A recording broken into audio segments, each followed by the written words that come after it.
There is a passage in your Bible that you have never read. It's there, it's in every edition, it's in Hebrew, Greek, Latin, Portuguese. It has been waiting for 3,000 years for someone brave enough to open the Old Testament, go to chapter 6 of the book of Genesis, read from verse 1 to verse 4, and then sit in silence for a good 5 minutes trying to understand what they just read. I'll tell you what is written there, and I want you to pay attention, because these words will sound too strange to have come from the same book that you were taught to call sacred. And it came to pass, when men began to multiply on the face of the earth, and daughters were born unto them, that the sons of God saw the daughters of men that they were fair, and they took them wives of all which they chose. There were giants in the earth in those days, and also after that. When the sons of God came in unto the daughters of men, and they bare children to them, the same became mighty men which were of old, men of renown. Read it again, slowly. Because what is written there, if you are honest with yourself, is one of the most bizarre things a religious book can say. Sons of God come down from heaven, choose human women, have children with them, and from those children come giants, beings that the text calls, in the original Hebrew, Nephilim.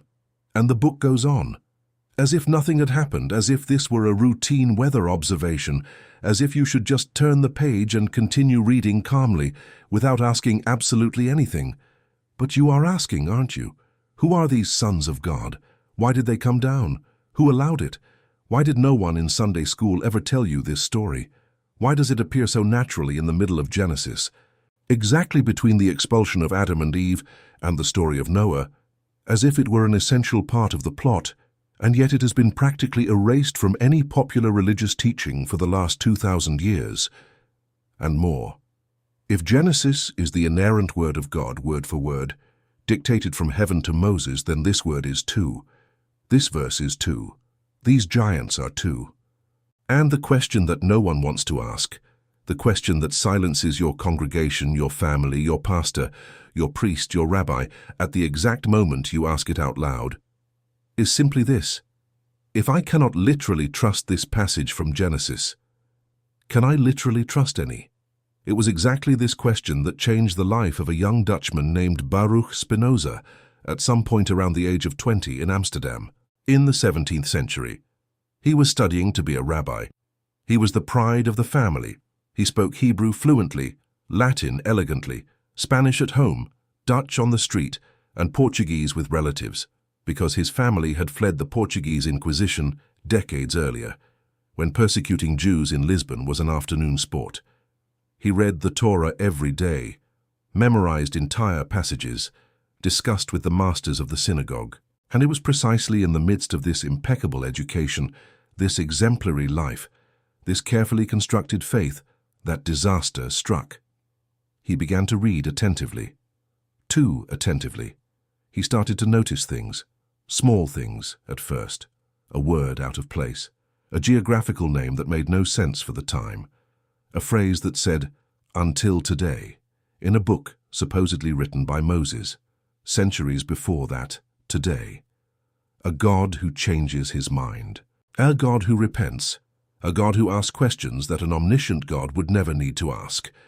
Two completely different creation accounts placed side by side in the first 2 chapters.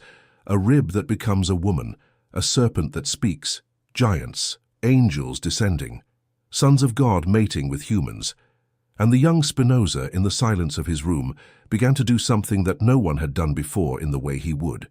He began to take notes, page by page, verse by verse, contradiction by contradiction. And when he finished taking notes, years later with the notebook full, with ink-stained hands, with a heavy heart, with his life already shattered into pieces because of what he had discovered, he finally managed to formulate the most dangerous sentence that a human being of that time could formulate. Genesis was not written by Moses. Genesis is not the direct word of God. Genesis is a human book, written by human hands at different times with different purposes, and the story it tells about the origin of man is wrong. Not partially wrong, not symbolically wrong. Wrong, in fact, wrong in origin. Wrong in what it says about who we are, where we came from, and why we are here. And when that sentence came out of his mouth, in private conversations with friends, in secret drafts kept in a drawer, In a proposed treatise he wanted to publish, the Jewish community of Amsterdam expelled him. Not politely, not silently, with one of the most brutal curses ever recorded. Reading aloud a sentence in Hebrew that said that no one should read what he wrote, speak to him, eat with him, touch him, be within 4 cubits of him. His own father, after death, was excluded from Jewish mourning rituals for having fathered such a son. But Spinoza did not stop. He moved to a simple house, bought a lens polishing bench, taught himself a manual trade to support himself, kept writing, by candlelight, in Latin, in increasingly smaller rooms, under constant threat of death, and when he finally finished the treatise in which he explained, point by point, all the reasons why Genesis cannot be read as a literal story, and all the reasons why the origin of man needs to be rethought from scratch, he had to publish the book anonymously, with a false city name on the cover. And even so, the work was banned in half of Europe before it reached a year of life. This book exists. You can buy it today on Amazon. It's called Theological Political Treatise, and what is written inside is what you will hear in the next segments of this video. I won't give you everything at once. I wouldn't, even if I wanted to. What Spinoza discovered about Genesis is so dense, so articulated, so carefully argued, that it needs to be unwrapped layer by layer patiently without haste, just as he himself unwrapped it over nearly 2 decades of silent study. Let's start at the beginning, with the first sentence of the book. In the beginning God created the heavens and the earth. And let's ask with the same honesty that Spinoza had the courage to have, what God is this? What beginning is this? What heavens are these? What earth is this? And above all, because this is the question that drives the entire video, what man is this, who appears right after, shaped from clay, and who is supposedly the ancestor of us all? I ask you just one thing. Do not be afraid. The truth has never destroyed anyone. What destroys people is the lie disguised as truth carried throughout life without ever being examined. Spinoza said a phrase that I would like to engrave in golden letters above the door of every church, every synagogue, every mosque in the world. Not to laugh, not to cry, not to be indignant, but to understand. That is all we will do here. Understand. Without laughing at anyone's faith. Without crying for lost innocence. Without being indignant against the ancients who wrote those texts. Just understand, with the calm of an adult, with the courage of a seeker, with the humility of one who recognizes that 3,000 years of literal reading may have indeed hidden things that the text itself always wanted to say but was never heard. Are you ready to hear what Genesis always wanted to say? Are you ready to discover what is really written between the lines that no one has read to you? Are you ready to know the true origin of man, the origin that Spinoza unearthed in the depths of the Bible itself, and that 3.5 centuries later is still considered too dangerous to be taught in churches? The first time Baruch Spinoza realized that something was wrong with Genesis, he was 15 years old. It was winter in Amsterdam. The streets of the Jewish neighborhood Vlooienburg were covered with a fine snow that quickly melted over the cobblestones, turning the ground into a slippery carpet that smelled of fish and coal smoke. Baruch, thin, with large eyes and dark hair falling over his forehead, crossed that snow with a book under his arm. The book was the Torah, in Hebrew, and he was going to the yeshiva, the religious school where the most promising boys in the community learned to become rabbis. That morning, Rabbi Saul Levi Mortera, one of the most respected men in Amsterdam, wrote a simple verse on the board. Genesis 1:26. And God said, "Let us make man in our image after our likeness." The other boys copied it, repeated it aloud, memorized it, but Baruch stopped. He read it again, read it once more, and raised his hand. "Rabbi," he said, with the still thin voice of a teenager, "why is it written, 'Let us make'?" The rabbi looked at him, surprised. It was a question that no one usually asked. The boys were taught to accept, not to investigate, to repeat, not to question. But Rabbi Mortera was an intelligent man, and he answered patiently, "Because it is the majestic plural, Baruch, like a king who says 'we.' It is a sign of respect to God." Baruch nodded, sat down, and fell silent. But inside his head something didn't add up.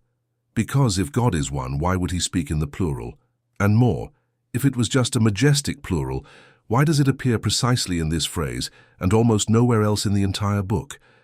And why does it appear in other strange passages as well, like Genesis 3:22, when God says, "Behold, the man has become like one of us." Like one of us. Who are these us? That night, at home, Baruch opened the Torah in the small room where he slept with his brother Gabriel. He lit a candle and began to do something that no one had asked him to do. He began to search for all the passages where God seems to speak in the plural, to search for all the passages where God changes behavior, to search for all the passages where the text seems to contradict itself. It didn't take long for his notebook to start filling up. The first contradiction he found was simple but devastating. In Genesis chapter 1, God creates the animals first and man last, on the sixth day, male and female at the same time, in the image of God, both blessed, both with dominion over the earth. But in Genesis chapter 2, the story is completely different.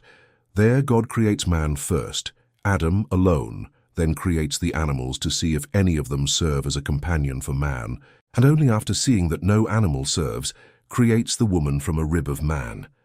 It is not the same story told again with more details. They are two different stories, with different orders of creation, with different methods of creation, with different relationships between man and woman. In the first account they are equal. In the second she is taken from him, and therefore subjected to him. Baruch looked at that in the flickering candlelight and thought, how can the same book on the same page tell two different stories about the most important thing of all, the origin of the human being? Years passed. Baruch grew up. His father Miguel died. His mother had died earlier. His sister Rebecca fought with him over the inheritance. Baruch became increasingly lonely, increasingly withdrawn, increasingly immersed in that secret notebook that grew year after year, and that he kept under the mattress as if it were a forbidden lover. By the age of 20, Baruch Spinoza had already catalogued more than 50 contradictions in Genesis. They were not small stylistic contradictions, they were contradictions of fact. In one part, God makes a covenant with Noah, promising never to destroy humanity again. But in other parts, after this covenant, God appears destroying entire cities, exterminating peoples, ordering massacres. In one part, God is omniscient, but in another, God needs to descend to see with his own eyes what is happening in Sodom, as if from up there he couldn't see properly. In one part, God repents of having created man. But how can a perfect God, who knows everything from the beginning, repent of something? Repentance implies surprise. And surprise implies that you didn't know, and if you didn't know, you are not omniscient. Baruch began to realize that the figure of God within Genesis is not the figure of a universal, infinite, all-powerful God. It is the figure of a tribal lord, a local chief, a jealous Eastern king who forgives, who repents, who laughs, who cries, who walks in the garden at the breeze, who asks, "Where are you?" to a guy hiding behind a bush. And then came the question that changed everything. The question came on a specific night, he would later tell a friend. Baruch was reading Genesis 11, the story of the Tower of Babel. That story in which men, all speaking one language, decide to build a tower that reaches to heaven. And God, upon seeing that, becomes worried. He literally says, if they begin to do this, nothing they plan to do will be impossible for them. And to prevent it, God descends, confuses their languages, and scatters them across the earth. Baruch closed the book, looked at the candle, and the question finally came out, aloud, in the empty room. Who is this God who is afraid of men? That was the first big crack. Because an infinite, eternal, all-powerful God, creator of the universe, cannot be afraid of anyone, cannot be worried, cannot descend to prevent. That character in Genesis 11 has nothing divine about him. That character is a human projection, a scared chief, envious of the power of his subjects, wanting to maintain the hierarchy, a small, tribal God, hidden within a book that calls him a universal God. And if that character is not truly God, Baku, what is it then? Who wrote it? Why? And more, if part of Genesis is clearly human, projection, mythology, legend, where does what is true begin? And where does it end? And how to know the difference? Spinoza closed the notebook, blew out the candle, stayed in the dark, and understood that night that his life would never be the same. You cannot understand what Spinoza did with Genesis without understanding one thing first. Spinoza did not want to destroy the Bible. He loved the Bible. He read the Torah in Hebrew more times than most rabbis in Europe had read. And precisely because he loved it so much, he refused to accept the lazy, mechanical, childish reading that was made of it. He wanted to read the Bible as an adult.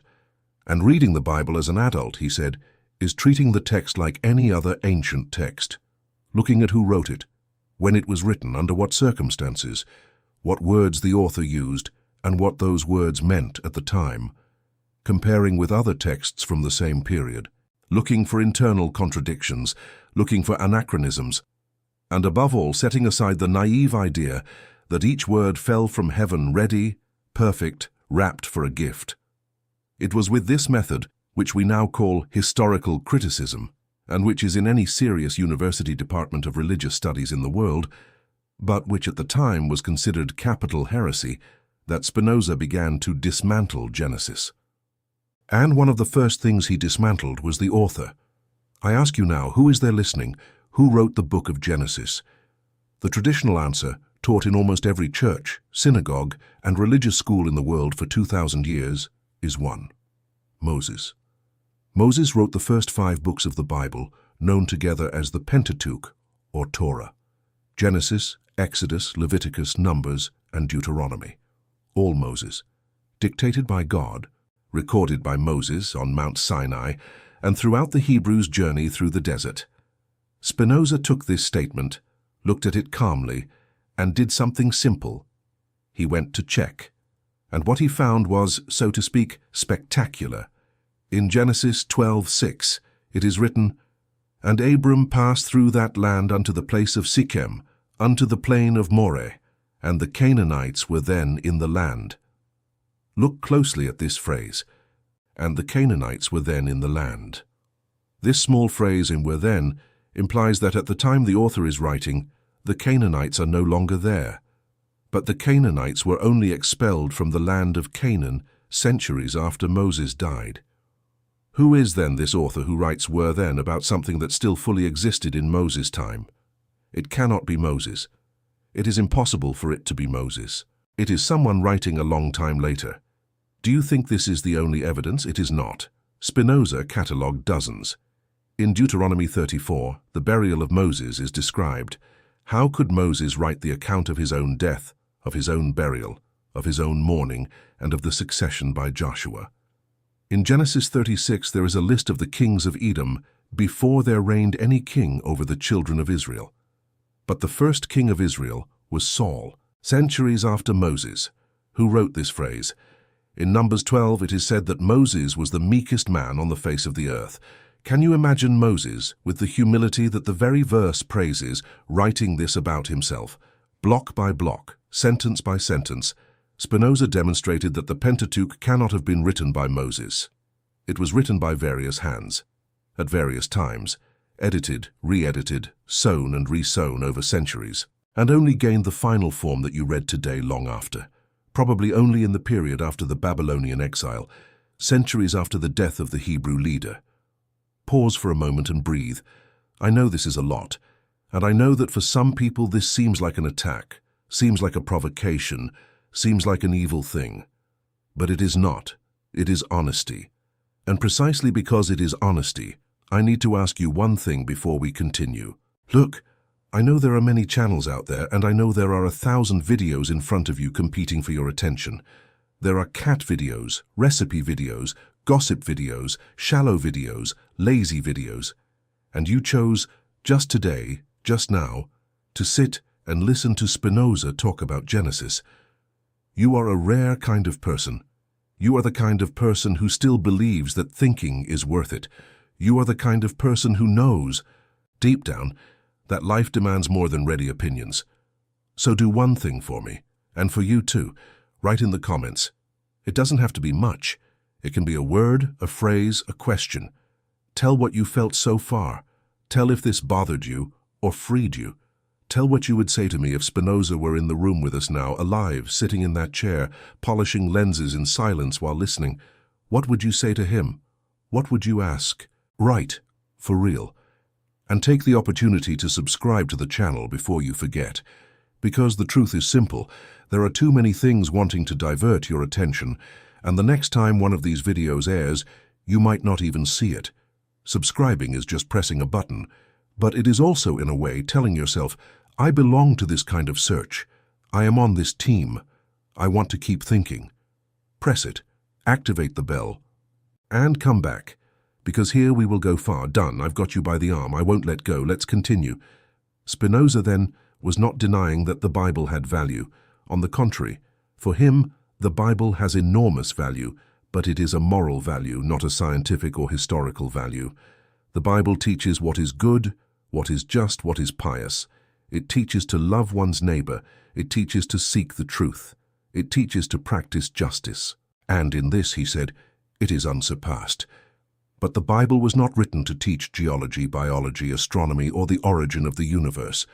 When the Bible says that the sun stood still in the sky for Joshua, or that the world was made in 7 days, or that a serpent spoke to a woman under a tree, it is not giving a science lesson.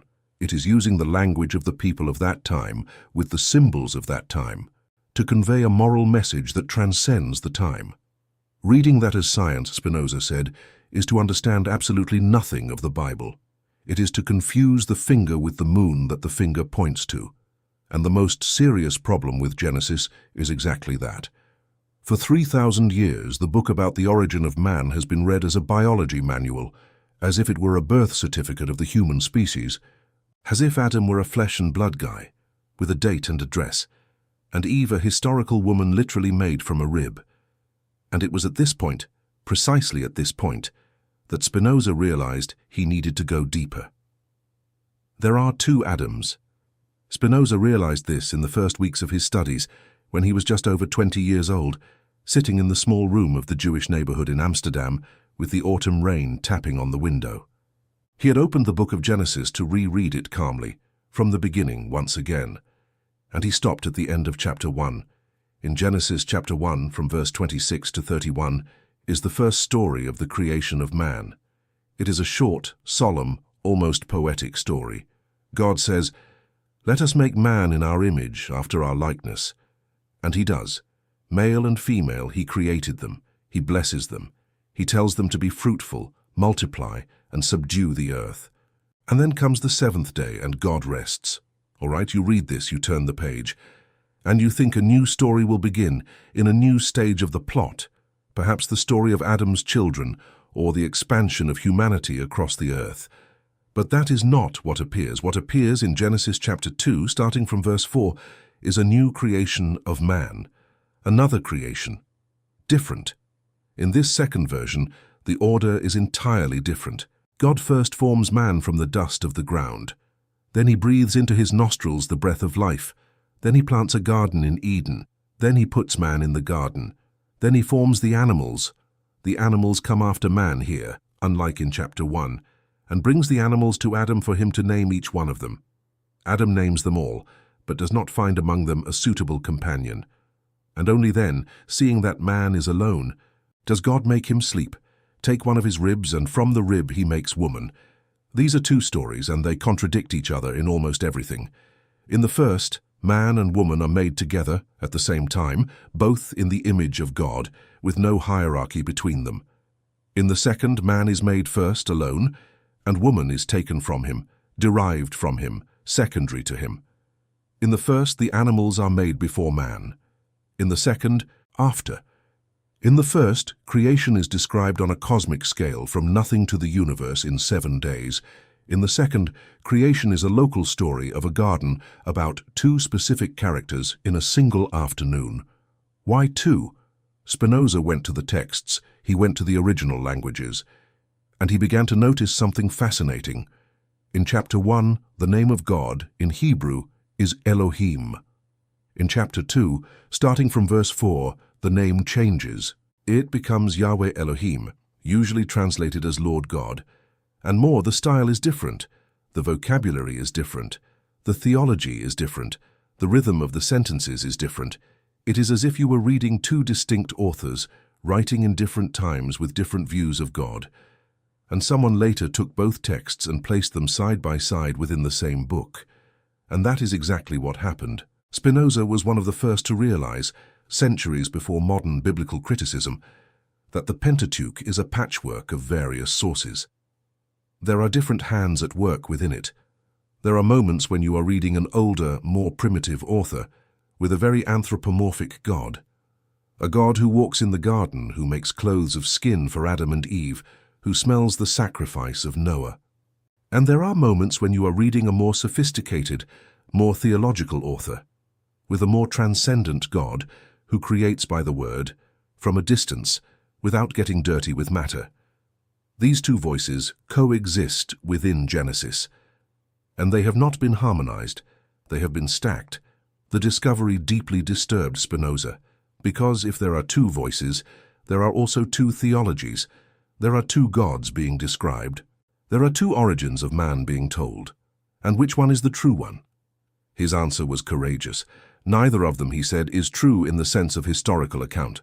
Both are human attempts, in different times, to explain something that escapes human explanation, namely why we exist, what we are, and how we came to be. These two attempts are valuable as sacred literature, as founding myth, as instruments of moral education. But to demand that they be at the same time exact science, exact geography, exact biology, is a demand that the text itself never asked us to make. It was the later tradition, the rabbis, the priests, the theologians, that insisted on reading it as literal history. The text in itself never intended to be that. But there is more.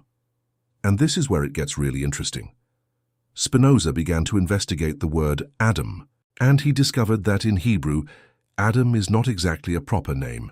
The word is Adam, and it comes from the word Adama, which means earth, mud, red soil. In other words, Adam does not mean so-and-so. It literally means the man made from the earth, the earthly one, the terrestrial one. It is a generic term, a category, a description, and more. In almost all the early mentions in Genesis, the word Adam appears with the definite article ha-Adam, the Adam, the man. It is not the name of a person, it is the designation of a species. Only much later in the plot does the word begin to function as a proper name. Do you realize what this means? It means that when the text says God created the Adam, it may simply be saying God created man, humanity, the species, not an individual named Adam with a surname, with a date of birth, humanity, all of it, collectively. And when the text says that from the Adam the woman was taken, it may be saying in a mythical way that from the generic human differentiated the masculine and the feminine, not that there was a single man named Adam and a single woman named Eve, but that humanity, at some point in its emergence, differentiated into two complementary forms. Spinoza then realized that the biblical text, read carefully, does not say what 3,000 years of tradition said it said. It says something else, more subtle, deeper, more beautiful. But to hear this other thing, one thing is needed: to stop reading Genesis as if it were a technical manual, to start reading Genesis as if it were a poem that hides beneath the narrative surface a very ancient intuition about what we are. And this intuition, Spinoza would discover, is incredible. The rib. Perhaps no other detail of Genesis has been used, abused, and distorted over the centuries as much as this. God takes a rib from Adam and forms Eve from it. How many times have you heard this image? How many times has it been painted, sculpted, reproduced in catechesis, in sermons, in children's illustrations? How many times has it been used, and this is the most painful point, to justify the submission of women to men over 3,000 years of civilization? Spinoza, reading the text in Hebrew, sat before this image and began to suspect. The word that appears in the original is tsela, and tsela in biblical Hebrew rarely means rib in the anatomical sense that the popular translation adopted. In almost all the other passages of the Bible where the word tsela appears, and there are many, it is translated as side, the side of a building, the side of the Ark of the Covenant, the side of an altar, the side of a hill, a half. a lateral portion. In other words, when the Genesis text says that God took a tessella from Adam, the text is not necessarily talking about a small bone among the other ribs. The text is saying, in a much more radical way, that God took an entire side of the human, a half. He cut the original human in half, and from that half he made what would come to be called woman, while the other half continued to be called man. Can you perceive the gigantic difference between the two readings? In the traditional reading, Adam is a whole, complete man, and from him is taken a small, secondary, peripheral piece, a rib, to make a derived, dependent, complementary being. In this reading, the hierarchy is already established in the act of creation. He is the original, she is the part. He is the tree, she is the branch. But in the reading that Spinoza began to support, and that many mystical rabbis before him had already supported, although with much less publicity, the original Adam was neither man nor woman. It was an androgynous being, complete, self-sufficient, in which the masculine and feminine coexisted as two sides of the same body. And what God did was not take a small piece to make another being. It was to separate the two sides that had always coexisted in a single being, transforming them into two distinct persons, but equal, identical in dignity, complementary in their search for one another. There is no submission in this reading. There is no hierarchy. There is separation and reunion. The woman was not created later to serve the man. The woman is the half that was separated from the original human, and the man is the other half, and together they form the complete human being. That is why the biblical text itself says, only that no one usually reads carefully what the text says next. Therefore a man shall leave his father and mother and be joined to his wife, and they shall become one flesh. Not two, one. Because only together do they return to being what they originally were. Spinoza realized, with this simple philological investigation of a Hebrew word, that 3,000 years of patriarchal theology had been built on a bad translation. A translation that chose, deliberately or not, the reading that served the dominant culture, to the detriment of the reading that the text itself, in the original, seemed to suggest more strongly. And this was not Spinoza's only discovery in this passage. He continued reading, with that meticulous patience that was his hallmark, until he reached the next verse. And the man said, This is now bone of my bones and flesh of my flesh. She shall be called woman because she was taken out of man. The Hebrew word for man is ish. The word for woman is isha. Both words come from the same root. There is no derivation of woman from man in Hebrew, as there is in Portuguese or Latin, where woman and man are words with different origins. In biblical Hebrew, ish and isha are two forms, masculine and feminine, of the same word. Like saying boy and girl in Portuguese, neither is more original than the other. Both spring simultaneously from the same root. Spinoza saw this and smiled, because the text itself, in the language in which it was written, denies what the translation later would affirm. The text itself subtly says that man and woman are two parallel aspects of a common reality. There is no original and a copy. There are two unfoldings of the same essence. He noted that in his notebook, and continued. And further on in chapter 3 he found a passage that had always bothered him since childhood, the story of the serpent. The serpent speaks. The serpent in Genesis is described as the most cunning of all the animals that the Lord God had made. And this serpent talks to Eve, discusses theology, argues, asks, did God really say, you must not eat from any tree in the garden? And when Eve corrects the serpent, saying that they can eat from everything except the tree of knowledge, the serpent responds with one of the most interesting phrases in the book. You will not certainly die, for God knows that when you eat from it your eyes will be opened, and you will be like God, knowing good and evil. Stop at this phrase, Spinoza said. Read it again. Slowly. Is the serpent lying? The text does not say it is a lie. In fact, after they eat the fruit, what happens? Their eyes are opened. They come to know good and evil. The serpent was right in almost everything. And God himself later, in verse 22, confirms, the man has now become like one of us, knowing good and evil, like one of us. Again, this mysterious plural. Spinoza began to realize that the serpent is not such a simple figure as tradition presents. It is not the demon in the later Christian sense. This concept does not yet exist in Genesis. The Hebrew word is nachash, which simply means serpent, but has a curious phonetic root linked to words that mean to guess, to interpret, to decipher. The serpent in ancient Hebrew is the figure of hidden wisdom, of cunning intelligence, of dangerous knowledge, and what it does in Genesis is exactly what its name suggests. It reveals a knowledge that was being hidden. At that point in the reading, Spinoza closed the book and understood that the story of Adam, Eve, and the serpent is not the story of a moral fall. It is the story of a cognitive transition. The story of the moment when humanity stops being just an animal among animals and acquires reflective consciousness. Knowing good and evil is not a sin. It is the condition that defines the human. And it was precisely at this point, from this perception, that Spinoza made the most radical turn in his thinking about Genesis. The turn came like this. Spinoza was, once again, in that modest room of the house where he lived, and had before him the first 6 chapters of Genesis open on the table.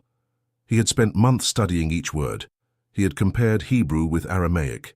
He had consulted the Latin of the Vulgate. He had searched for medieval rabbinic sources, the Talmud, Maimonides' commentaries, Kabbalistic writings. And one thing began to become clear. None of these sources read Genesis as a literal manual of human origin. All of them, to a greater or lesser extent, knew that the text was symbolic, allegorical, mythical in the noble sense of the word, that is, bearing poetic truth. The literal and dogmatic reading that dominated the subsequent centuries did not come from the text. It came from the political use of the text.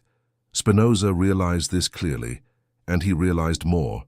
He realized that the literal reading was, in fact, one of the greatest betrayals ever committed against the very spirit of the text. Because when you reduce a cosmic narrative like Genesis to a journalistic account of past events, in such and such a year, a man named Adam was created from clay, you empty everything of meaning. You turn a poem into a police report. You turn a deep metaphysical intuition into a children's fable. And worse. You give the text the obligation to compete with science in the realm where science will always win, that is, in the realm of verifiable facts. And of course, in that realm, Genesis loses. Because Genesis never intended in the original to play that game.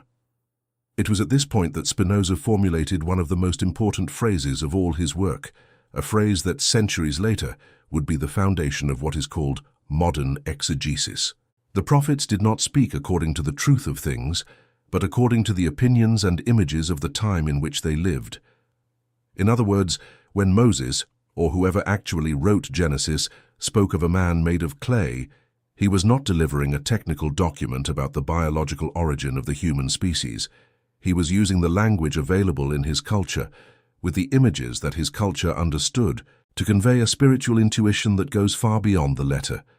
The intuition that the human being has a common root with the earth, that it is matter as everything is matter, that it is part of nature, that breathes the same breath that every creature breathes, and that at the same time is bearer of a consciousness that distinguishes it, that elevates it, that makes it capable of thinking even about this origin. The intuition was right. Spinoza had no doubt. The literal interpretation of this intuition is what was wrong, because reading Genesis literally, Adam of clay on the 6th day, Eve from the rib on the same afternoon, both living with a talking serpent in a garden with 2 magical trees, is not only scientifically impossible, it is also, from a philosophical point of view, profoundly poor. It reduces one of the greatest spiritual narratives of humanity to a childish anecdote. It does a disservice to the text, it does a disservice to the reader, and it does a disservice to God himself, whatever concept we have of that God. And here Spinoza will take the boldest step of his entire investigation. He will ask, if Genesis is wrong about the letter, what does it get right about the spirit? Or what is the true intuition that lies beneath the pages? What is the real philosophical eternal truth that those ancient authors in the tents of the desert, under stars that had not yet been named, managed to grope with the groping hand of mythology? And he answers, and here begins the heart of his philosophy. The true intuition of Genesis is this: everything that exists from a single infinite substance. And this substance is what we call God. Man was not created at a moment separate from the universe.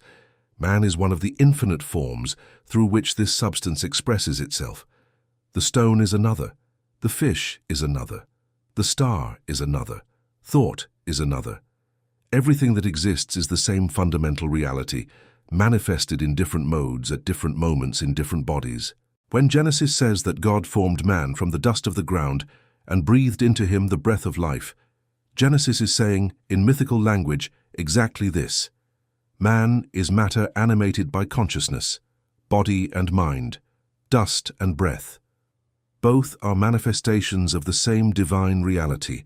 There is no ontological separation between the human and the rest of creation. The human is not a being fallen from the sky, coming from outside, installed on an alien planet. The human is nature itself folded upon itself, gaining awareness of itself, questioning itself about itself. This view, which would later be called pantheism by Spinoza's critics, although he preferred other terms, is radically different from the traditional anthropomorphic view. There is no bearded lord in the sky shaping clay dolls. There is an infinite reality that expresses itself in infinite ways, and the human being is one of those ways. Privileged, certainly, by the capacity to think, but not separate from the totality. And here is the detail that no one tells you about Spinoza. He did not deny God. On the contrary, Spinoza was deeply religious, from a philosophical point of view. For him, God exists necessarily. God is the fundamental reality without which nothing could exist. God is the infinite substance that sustains everything that exists. What he denied was only a petty, jealous, anthropomorphic version of God, that version that appears in some passages of Genesis, with God walking in the garden, asking, "Where are you?" regretting having created humanity, being envious of the Tower of Babel. This small God, Spinoza said, is a human projection. It is humanity making God in its own image, instead of the other way around. It is human fear, envy, revenge, concern, projected to the heavens and returned as divine decree. The true God is something else. The true God is so great, so infinite, so present in everything that exists, that he cannot be jealous, cannot regret, cannot be angry, cannot prefer one people over another. He cannot come down to check what is happening in Sodom. He cannot confuse languages to prevent a tower. He cannot be narrated as a character in a soap opera.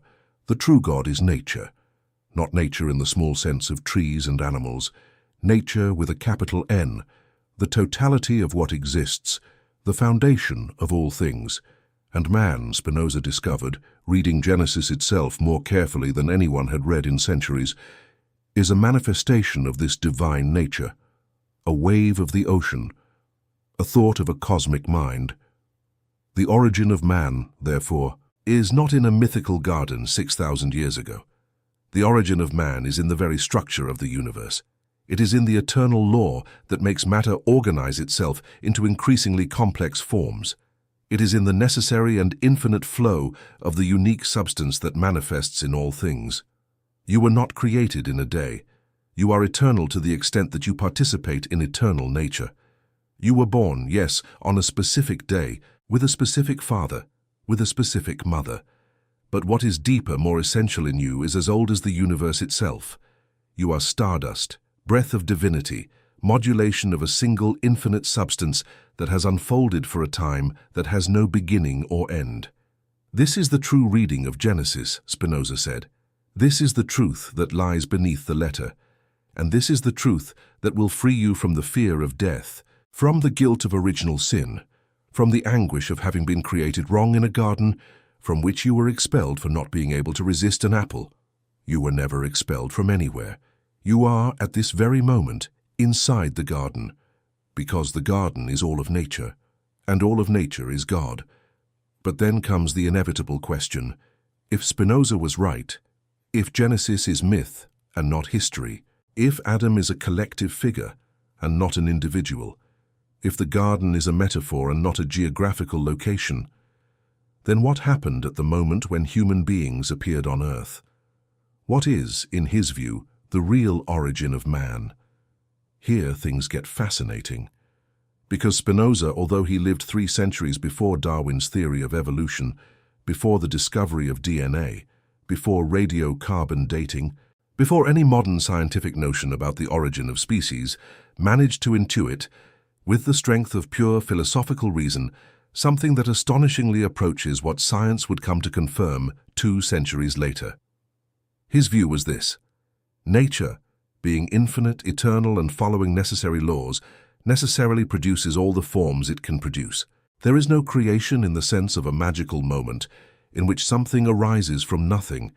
There is production, modification, transformation, recombination of the unique substance into increasingly complex modes. Everything that exists because nature, with its necessary laws, made it exist.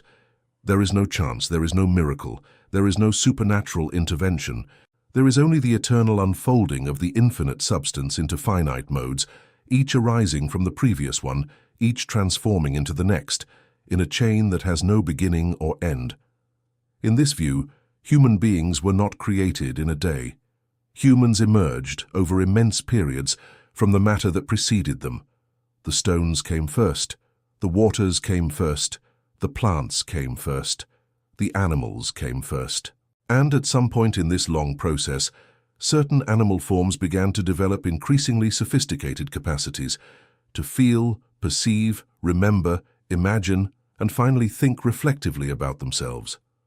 When this last capacity fully manifested in a form of life, that form became what we call human. There was no divine breath over the dust.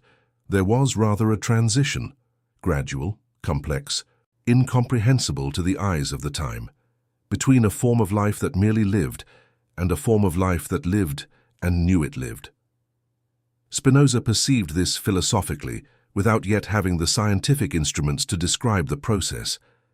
But his perception was so precise that when the theory of evolution arrived in the 19th century, several thinkers commented that Darwin, unknowingly, had confirmed part of the intuition of the Dutch philosopher. The origin of man is not in a punctual act of creation. It is in a vast, continuous, necessary process of nature, unfolding into increasingly elaborate forms. And here Spinoza makes an important observation about Genesis. He says the book describes a creation in 7 days. But what are these 7 days? The Hebrew word yom, which translates as day, has a much broader range of meanings than the popular translation suggests. Yom can mean a 24-hour day, yes, but it can also mean an era, a period, an indefinite duration. When the prophet Joel speaks of the day of the Lord, he is not talking about a journey from light to light. He is speaking of a broad time of judgment. When Psalm 90 says that 1,000 years in God's sight are like yesterday when it has passed, it becomes clear that the notion of day in the biblical context is not necessarily chronological. The 7 days of creation, therefore, can be read as 7 eras, 7 phases, 7 moments of the immense cosmic process through which nature unfolded, from the simplest matter to the most complex forms. And in this reading, Genesis is not in conflict with science. It is in dialogue. Each of the 7 moments of creation corresponds, with surprising acuity, to something that science would come to confirm much later. First, the separation of light and darkness, the formation of the universe from the primordial state. Then, the separation of the waters, the formation of the atmosphere and oceans. Then the appearance of plants, then of aquatic animals and birds, then of land animals, and finally of humans. It is not a magical sequence, it is a reasonable sequence, intuited by ancient men sitting under stars, who perceived without telescopes that the universe had an order, and that this order implied stages, and that humans were not the first to appear, but the last, at the top of a long chain of preceding things. Read this way: Genesis is not a scientifically wrong book. It is a brilliant poetic book that intuitively captured a truth that would only be confirmed with instruments thousands of years later. The problem, Spinoza repeated, was the later literal reading. It was insisting that each day had 24 hours, that the sequence happened in a specific week, that everything occurred about 6,000 years ago. a calculation made from biblical genealogies by medieval theologians, that each element of the narrative is a factual datum to be compared with zoology manuals. This error of reading, he said, is not just an intellectual error. It is a betrayal of the text itself, which deserves to be read with all the depth it carries, and not with the childish superficiality of a fable taken literally. Here another disturbing question arises. If Genesis was written this way, with so much symbolic depth, why were the authors not more explicit? Why hide the true meaning beneath a narrative that can be so easily confused with literal history? Spinoza has an interesting answer. The biblical authors, he said, spoke to a people, and a people at any time has varied intellectual capacities. There are those who want depth, there are those who want simplicity, there are those who can understand allegory, there are those who need concrete narrative. The sacred text needs to work for everyone. That is why it is built in layers. On the surface there is a story. Beneath there is a symbol. Below the symbol there is a concept. Beneath the concept there is a final intuition. Who reads on the surface learns a simple moral. Who reads the symbol learns human psychology. Who reads the concept learns philosophy. Who reads the final intuition touches on something that is beyond words. Each reader takes what fits their measure. But Spinoza said, it is a mistake to condemn the text for the simplest reading. It is also a mistake to disregard the simple reading, because it fulfills its role, especially for those who are not yet ready for more. The true interpreter is the one who recognizes all the layers without confusing one with the other. And when you read Genesis this way in all its layers, you discover something surprising. The book is not false. The book is greater than it seems. The story of Adam and Eve, read on the surface, speaks of two characters in a garden. Read in the symbol, it speaks of human consciousness discovering itself. Read in the concept, it speaks of the emergence of reflexivity in the species. Read in the final intuition, it speaks of the deep mystery of what it means even today to be human, this strange animal that knows it will die, that knows it knows, that asks itself why it exists. The serpent, read on the surface, is an animal that speaks. Read in the symbol, it is the cunning wisdom that tempts. Read in the concept, it is the human capacity to question limits. Read in the final intuition, it is the very impulse of consciousness towards knowledge, even when that knowledge brings pain. The tree of the knowledge of good and evil, read on the surface, is a forbidden plant. Read in the symbol, it is the limit imposed on human freedom. Read in the concept, it is the boundary between instinct and ethics. Read in the final intuition, it is the disturbing fact that being human is precisely having to discern good and evil, something that no other animal needs to do, and something that always pays a price for doing. Spinoza emerged from these readings deeply moved. The book, he discovered, was not wrong. The book was right in a way that 3,000 years of literal tradition had managed to hide. And it was from this perception that he formulated the most radical part of his entire philosophy. The most radical part is this: if the origin of man was not the punctual act of a personal God shaping clay in a garden, and if man is, in fact, a manifestation of the infinite substance we call nature or God, then a series of consequences follows. And these consequences knock down, one by one, several of the pillars of traditional religion as it had been preached for centuries. First consequence, there is no original sin. Think about it for a moment. All of Western Christian theology has been built on the idea that Adam sinned in the garden, and that this sin was transmitted hereditarily to all his descendants, that is, to all humanity. Every child is born, according to this view, stained with a guilt it did not commit. And it is precisely to erase this guilt that the sacraments, baptism, confession, and ultimately the very idea that Christ had to die to redeem the sins of a humanity that was condemned because of what two characters did in a mythical garden were developed.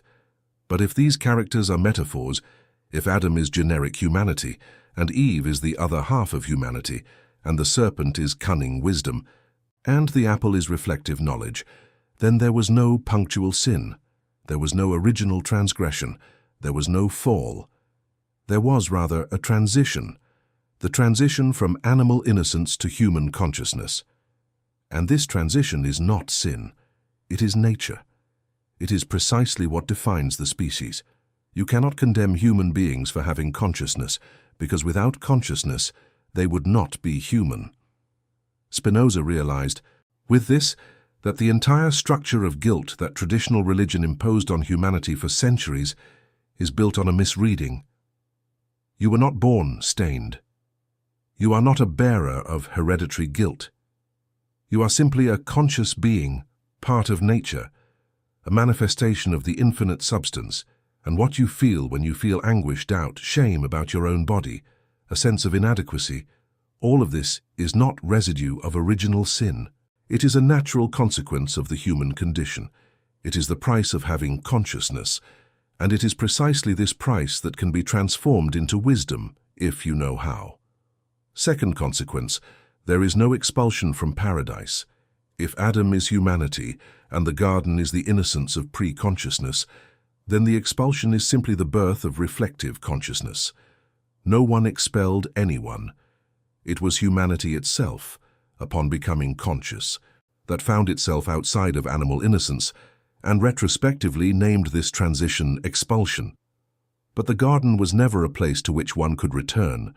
The garden was a prior state of being, and this state, once surpassed, cannot be recovered, just as you as an adult cannot go back to being a baby.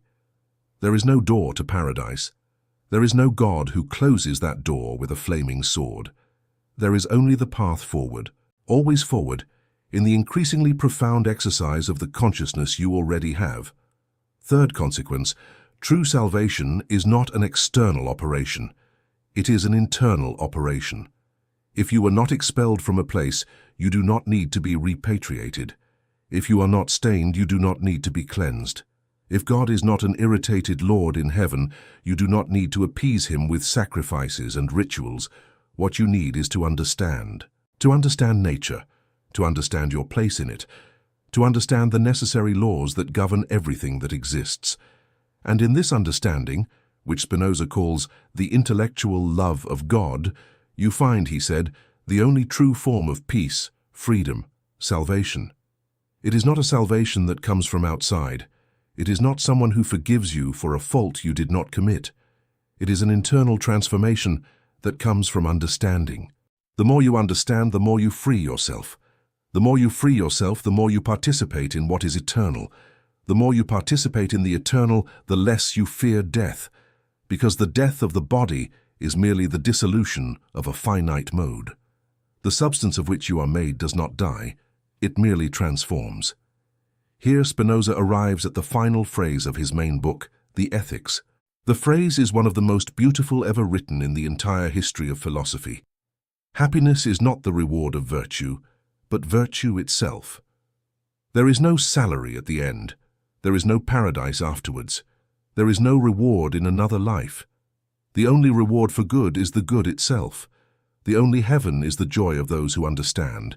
The only hell is the confusion of those who remain prisoners of sad passions, fear, hatred, envy, guilt. Fourth consequence, Genesis, read at the deepest level, is not opposed to this view, it is in harmony with it. Spinoza said that the author of Genesis, whoever it was, correctly intuited that human beings come from nature, formed from the dust of the earth, that they have a divine dimension, breath of life in their nostrils, that they are part of a larger whole, placed in the garden to tend it, that they have the capacity to discern knowledge of good and evil, that this capacity brings consequences, shame, sweat, pain, and that all of this can ultimately be redeemed through understanding. The biblical text, read at the deepest layers, is a mythical intuition of what philosophy would later articulate in rational terms. The error of tradition was not to read Genesis. The error was to read superficially.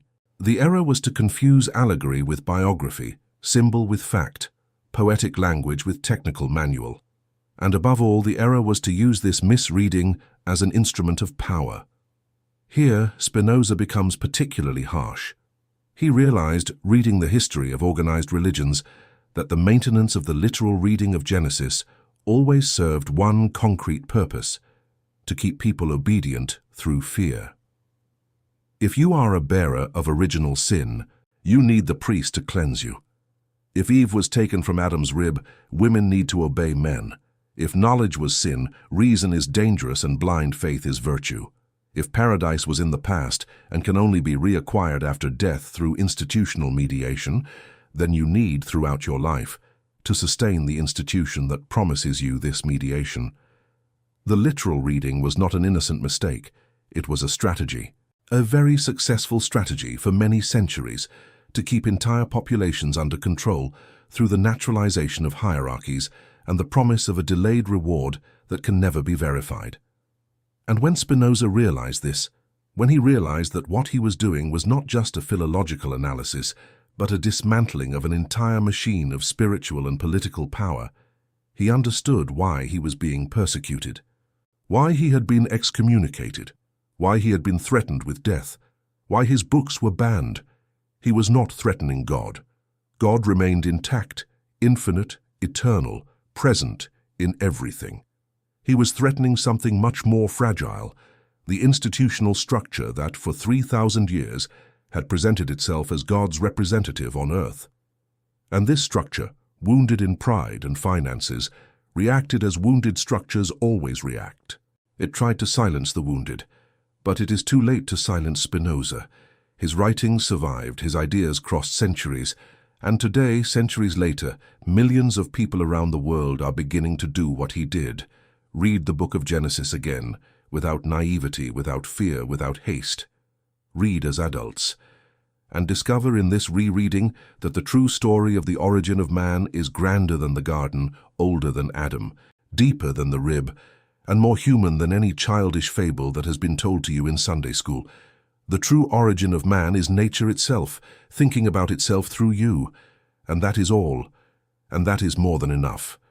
But there is still a layer that Spinoza only dared to touch in his final writings, the most delicate layer, the most intimate, and perhaps for that reason the most dangerous for the religious tradition.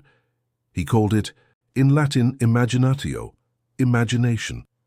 And he realized that without understanding the role of human imagination, there is no way to understand why Genesis was written the way it was, nor why humanity insists, generation after generation, on reading that story as if it were the naked truth of facts. Imagination, for Spinoza, is the first level of human knowledge. It is the level of images, stories, symbols, emotions lived in the body. It is the level at which the child grows. It is the level at which the simple people operate in any culture at any time. And there is nothing wrong with this level. On the contrary, it is necessary. It is fundamental. It is the soil where all humanity begins. The problem arises when a person remains at this level forever, without ever advancing to the following levels, the level of reason and the level of intellectual intuition, where the causes and structures of things are understood. Those who remain exclusively in imagination believe that Adam was a flesh and blood lord with sandals and a beard, who walked in a garden planted somewhere in the Middle East. Those who advance to reason perceive that Adam is a symbolic figure representing humanity.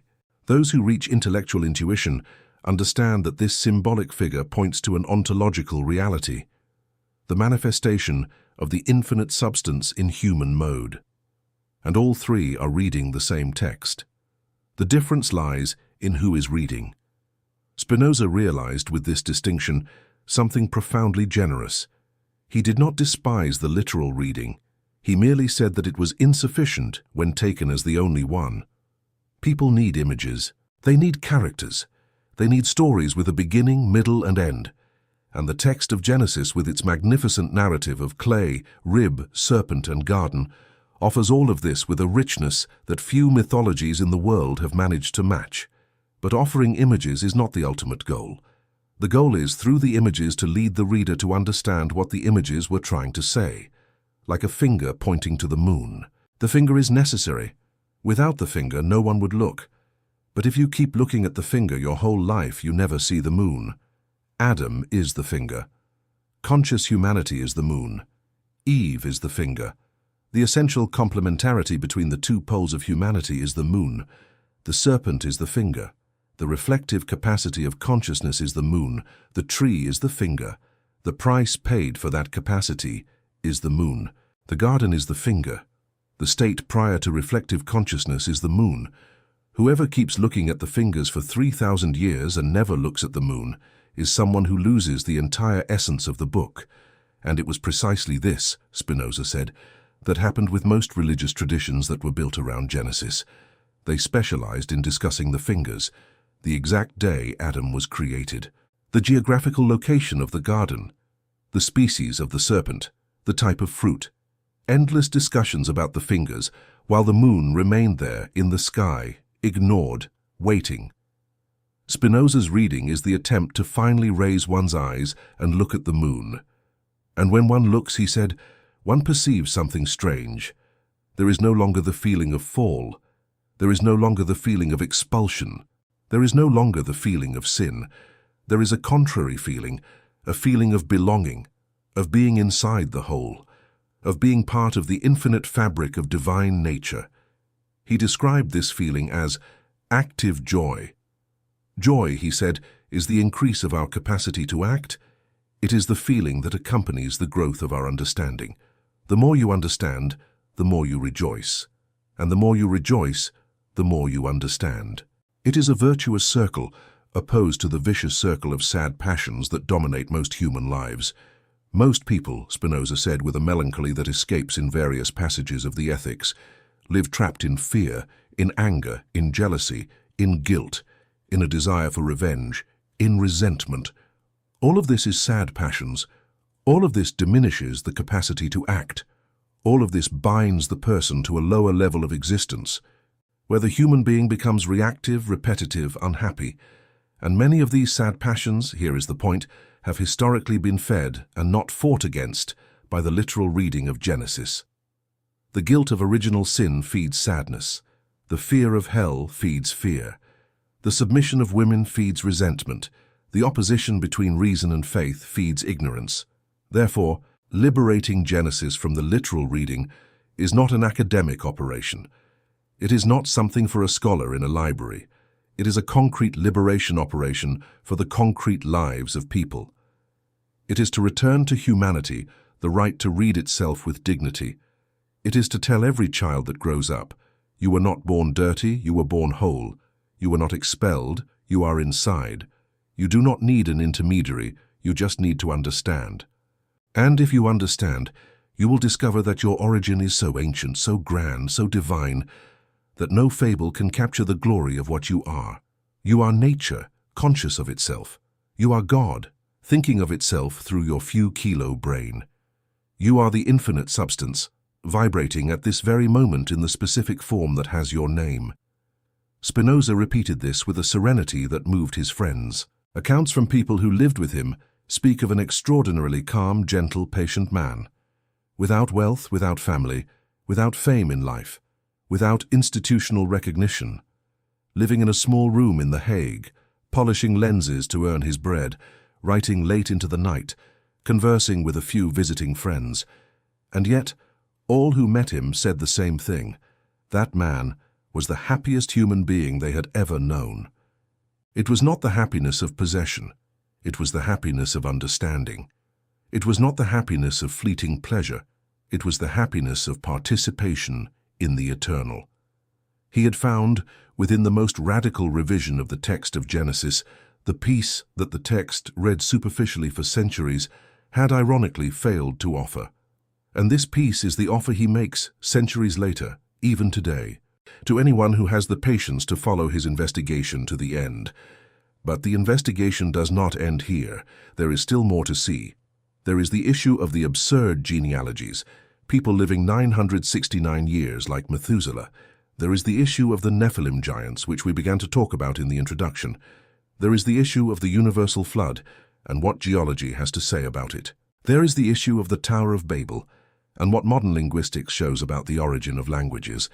There is the issue of the two cursed cities, Sodom and Gomorrah, and what archaeology has revealed. There is the issue of the contradictory genealogies between Genesis 4 and Genesis 5, with similar names in different orders, suggesting again distinct sources stitched together.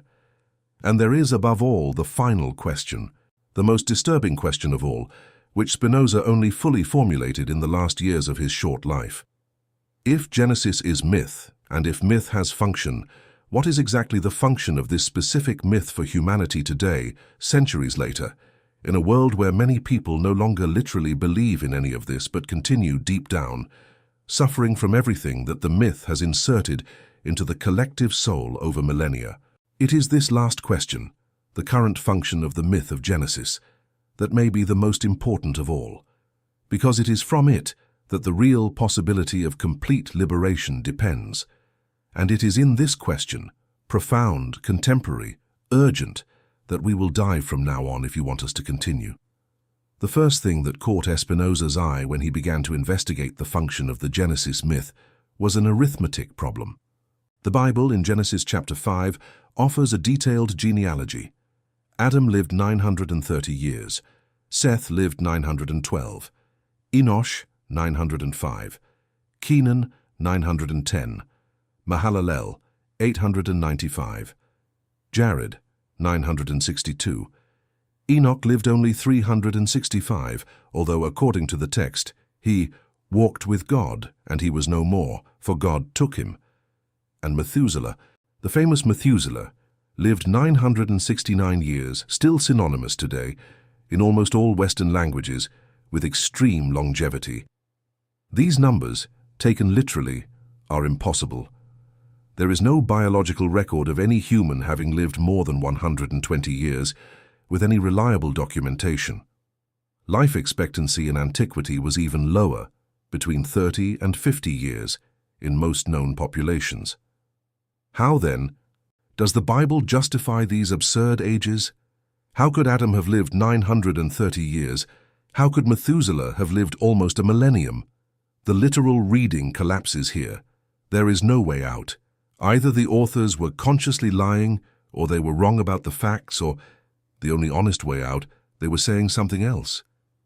Spinoza, who had the habit of comparing the biblical text with other traditions of the ancient Near East, noticed something fascinating.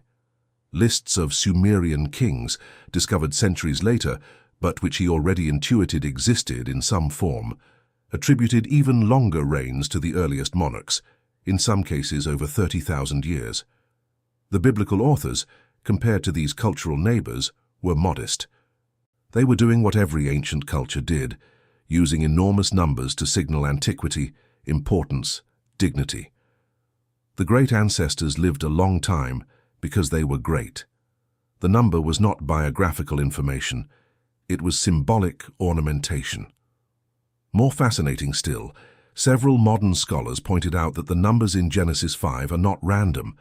They follow curious mathematical patterns, combinations of 12, 60, 180, 360, all important numbers in ancient Babylonian astronomy, linked to lunar and solar cycles and to the sexagesimal division of time.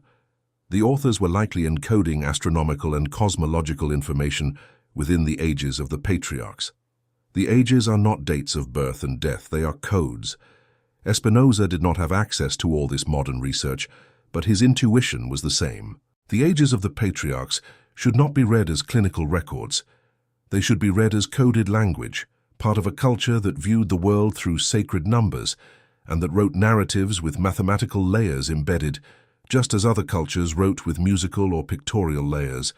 And here he makes an important observation. Why, then, demand that these ages be taken literally? Why insist on a reading that the text itself, read contextually, does not ask for? The answer, he realized, always came back to the same point.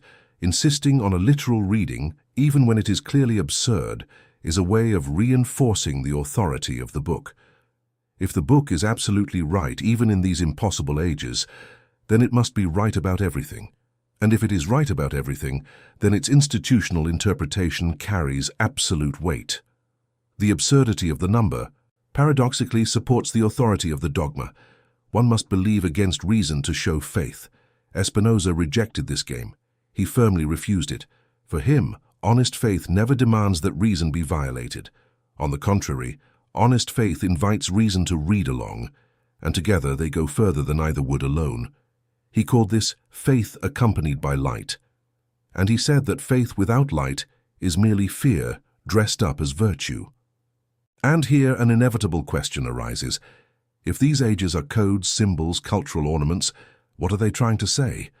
Why choose precisely the numbers 930, 912, 969? The most elegant reading, advocated by later scholars who took up the work that Spinoza began, is that the numbers mark the patriarch's relationship with the symbolic totality. 1,000 years, in ancient Hebrew cosmology, was the totality of time, the complete cycle. The oldest patriarchs come close to 1,000 without ever reaching it, as if symbolically they represented entire epochs of humanity, but not full humanity.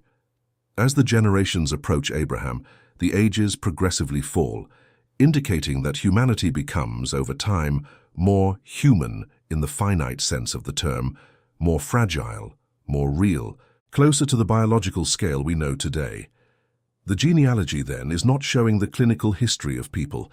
It is showing a transition from mythical epochs of long symbolic duration to more properly human epochs of short biological duration. It is a literary account of the process by which humanity left the world of myths and entered the world of history.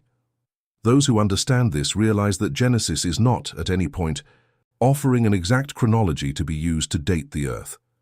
It is offering a symbolic scheme to narrate humanity's transition from mythical time to historical time. But this perception has been buried for centuries by a foolish reading. In 1650, an Irish archbishop named James Ussher took all the biblical genealogies, added them up religiously, and calculated that the universe was created at 6 o'clock in the evening on October 22nd, 4004 BC. This absurd calculation was inserted into the margins of Bibles for 2 centuries, taught in schools, repeated in sermons, and even today in the 21st century is defended by religious movements called Young Earth Creationism, which assert, against all geology, all astronomy, all biology, that the universe is about 6,000 years old. Spinoza, reading Genesis carefully, would have laughed at this account, not with scorn, but with patient sadness, because this account is the perfect example of what he wanted to avoid, the literal reading applied to symbols that were never meant to be literal, generating absurdity, generating conflict with reason, generating intellectual shame for those who find themselves forced to defend an indefensible position just to preserve the appearance of fidelity to the book. Fidelity to the book, he said, is not fidelity to the letter. It is fidelity to the spirit. And the spirit of Genesis, especially in this initial genealogy, is the attempt to articulate the deep mystery of the transition between the mythical and the historical, between the cosmogonic and the human. Those who listen to this well realize that the book is, in fact, asking us, read beyond appearances, because appearances lie, depth does not. And when Spinoza lifted his eyes from the page, after having understood this, he returned to a passage he had read many times but which now gained a new light, the passage about the Nephilim, that passage with which we began this investigation in the introduction, the sons of God descending, the giants populating the earth, the supernatural children born of impossible unions. It was time to look at this passage with everything he had already learned, and what was even more surprising than he had imagined. The Nephilim. Those who have never heard of them are normal. Most people who grew up in Christian religious environments have never read the passage where they appear, and when they do read it, they read too quickly to notice the strangeness of what is written. Pastors do not preach about them. Priests do not mention them in homilies. Catechism teachers skip the chapter. It's as if the Bible had a page that no one wants to open. But the page exists. It is in Genesis 6 verses 1 to 4, and translated faithfully, it says roughly this: "And it came to pass, when men began to multiply on the face of the earth, and daughters were born unto them, that the sons of God saw the daughters of men that they were fair, and they took them wives of all which they chose. There were giants in the earth in those days. And also after that, when the sons of God came in unto the daughters of men, and they bare children to them, the same became mighty men which were of old, men of renown." The Hebrew word is Nephilim, traditionally translated as giants, but the literal meaning is more disturbing. The root of the word is naphal, which means to fall. The Nephilim are literally the fallen, those who have fallen, the downed ones. There is a fascinating ambiguity there. Did they fall from heaven? Were they brought down in battle? Did they fall from grace? The text does not clarify. It merely records, as if it were a banal historical observation, that these beings existed in those days. And also after, the text adds, making it clear that they continued to exist even after the flood. Spinoza faced this passage with the same serenity with which he faced all the others, and he realized once again something that the literal tradition could not see. The passage about the Nephilim is not a bizarre anomaly within Genesis. It is the key to understanding how the text operates. Why? Because this passage clearly shows that Genesis is dialoguing with older mythologies from its cultural surroundings. Stories of divine beings descending to earth and mingling with humans, generating semi-divine descendants, are absolutely common in all ancient Mediterranean mythologies. The Greeks had heroes who were children of gods and mortals: Hercules, Achilles, Perseus. The Babylonians had Gilgamesh, 2/3 divine, 1/3 human. The Egyptians had pharaohs considered divine incarnations. The Canaanite traditions, which immediately preceded the Hebrews in the same region, had the Beni Elim, sons of the gods, who descend and interact with humans. The author of Genesis 6, when speaking of the sons of God descending and generating children with human women, is using language that was common throughout his world. He is saying, we, Hebrews, also have our version of this story. We also know that there is a layer of beings between the human and the divine, and that this layer interacted with humanity in primordial times, generating heroes, founders, men of renown. But, and here is the important detail, the biblical text does not develop this narrative. It appears in just 4 verses abruptly and then is abandoned, as if the author had included a quick reference to an older tradition known to the reader of the time but did not want to linger on it, probably because this tradition was known to the original readers but was gradually being abandoned in favor of a more monotheistic theology, more centered on a single God, in which these intermediary beings were losing ground. Spinoza realized with this that Genesis is a book in transition. It is moving away from an ancient polytheistic theology, in which there were many divine beings, a supreme father, divine sons, mixed descendants, and migrating to a new monotheistic theology, in which God is one and any other being is radically below him, without the capacity to generate children with humans, without the capacity to compete with divine uniqueness. The passage about the Nephilim is the residue of the old layer. It is a fragment that remains, stitched into the new fabric, and which later editors could not completely erase, perhaps because it was already too much of a tradition, too well known, present in too many collective memories to be excluded without causing outrage. Those who read Genesis with a critical eye realize that the book is full of these residues. The talking serpent is a residue of ancient mythologies in which serpents were sacred beings linked to hidden wisdom. The tree of life is a residue of Mesopotamian mythologies with magical plants that grant immortality. The Garden of Eden is a residue of divine gardens common in Babylonian and Canaanite mythologies.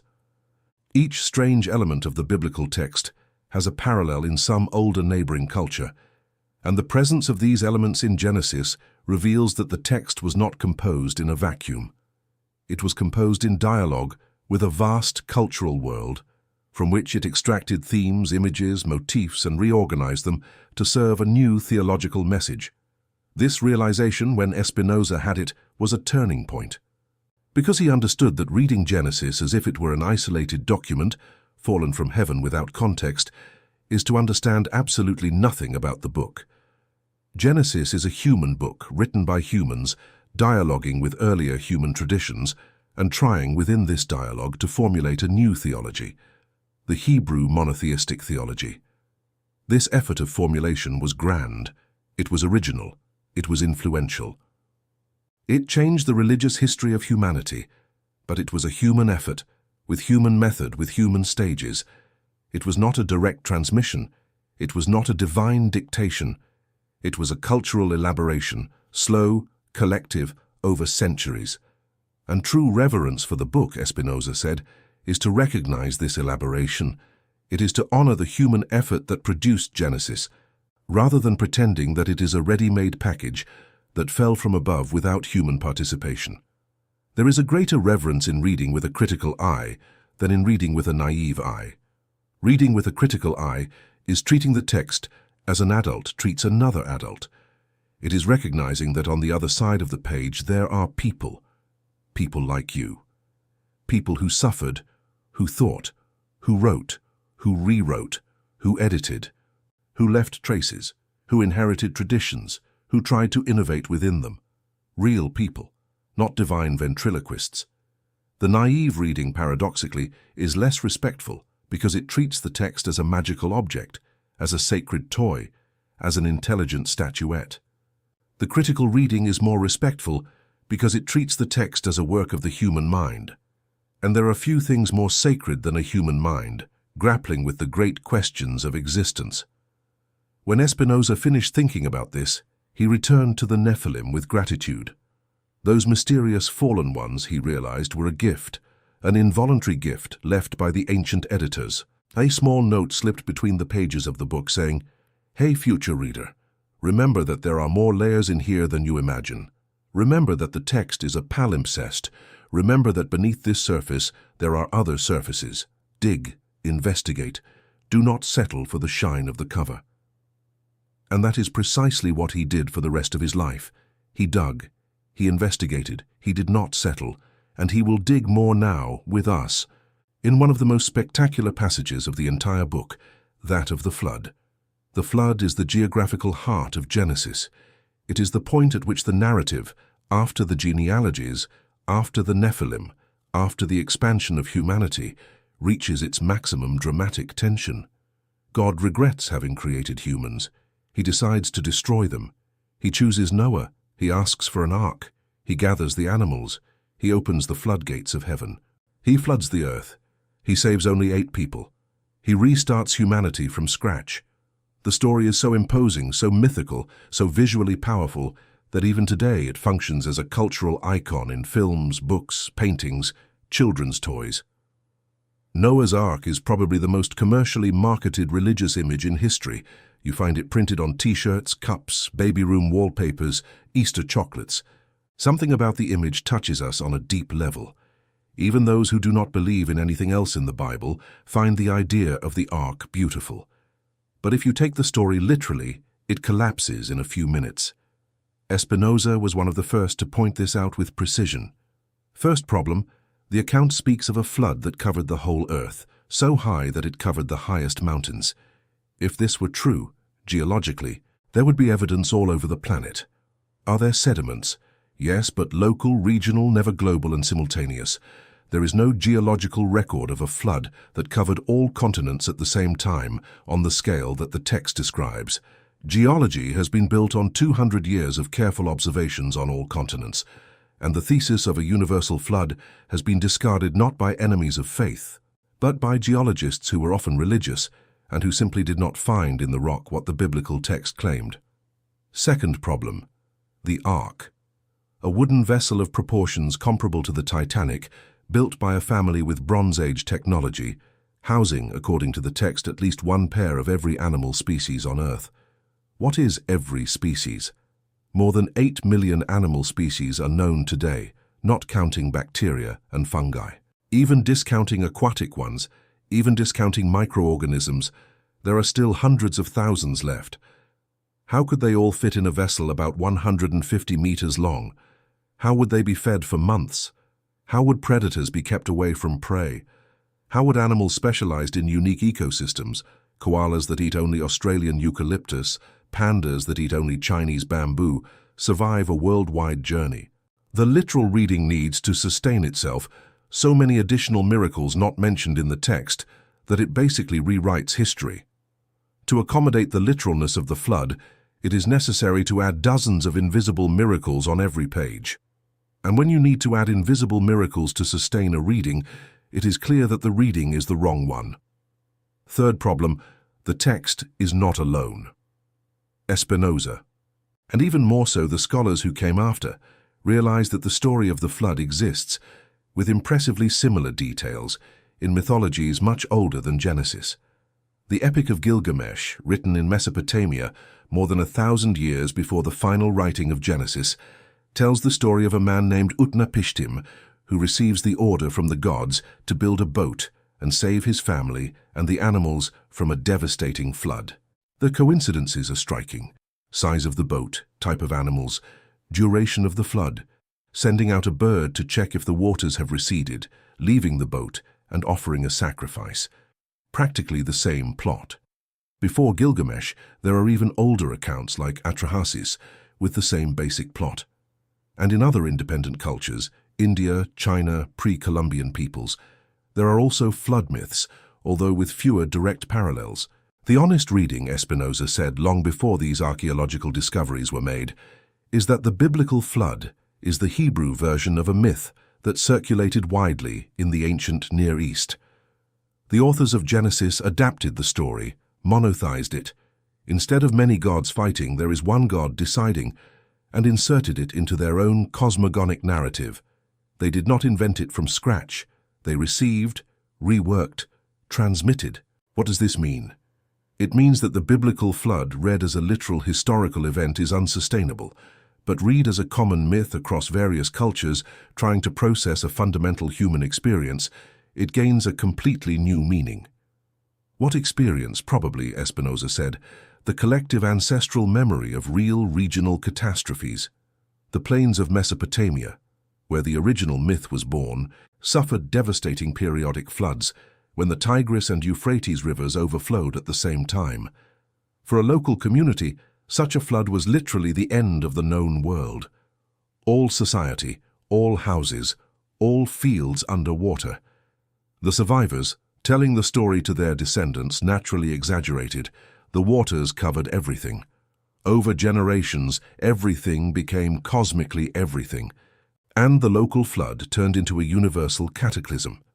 The flood myth is possibly the traumatized collective memory of a society that survived a series of natural disasters, and it is, at the same time, a narrative strategy to speak of something that goes far beyond the concrete waters. Here Spinoza becomes really interested. He realized that the flood functions in the symbolic economy of Genesis as a marker of transition. Before the flood, humanity lived in a primitive state, close to the Nephilim, consumed by violence, confusion, and a mix of cosmic plans. After the flood, humanity enters into a covenant with God, the famous Rainbow Covenant, begins to organize into nations, receives basic laws of coexistence, and initiates proper history. The flood, then, is the narrative ritual of passage. It is the mythical way of saying, there was a moment when humanity was forced to start over. This moment may have been literal on a regional scale. It may have been symbolic on an existential scale. It was probably both at the same time. The authors, in constructing the narrative, used the collective memory of the regional catastrophe to articulate a deeper truth, that humanity carries within itself the possibility of starting over, of renewal, of cleansing after chaos. And there is a psychological dimension to this that Spinoza never explored directly, but which is implicit in his philosophy. The flood is also the internal metaphor of every human life. There are moments in every life when everything that was falls apart, when everything that seemed solid floods, when the person needs to enter an inner arc, a retreat, a silence, a period of darkness, to emerge on the other side, transformed in a new land. The flood myth speaks of this too. It speaks to the intimate structure of the human experience of crisis and rebirth. Read this way, the flood does not need to have happened to be true. Its truth is not historical. It is psychological, spiritual, ontological. And that is why the myth survives centuries later, not because someone geologically proved that there was a universal flood, but because every person, at some point in life, experiences their own internal flood and finds in the ancient narrative a symbolic confirmation of what they are experiencing. This is the correct use of the myth, Spinoza said, not as a manual of history, but as a mirror of the soul. After the flood comes the tower. The story is in Genesis 11, and it is brief but explosive. Humanity, descended from Noah, multiplies and spreads across the earth. At a certain moment, everyone speaks a single language. They decide to settle in a plain called Shinar, which is the region where historically Mesopotamia, now Iraq, was located. And they decide to build a city and a tower whose top reaches to the heavens. There is no indication in the text that this construction was bad. There is no violence, no human sacrifice, no worship of false gods explicitly described. The motivation given by the builders themselves is, let us make a name for ourselves, lest we be scattered abroad over the face of the whole earth. It is a human motivation, understandable, linked to the desire for unity, collective identity, a lasting civilizational mark.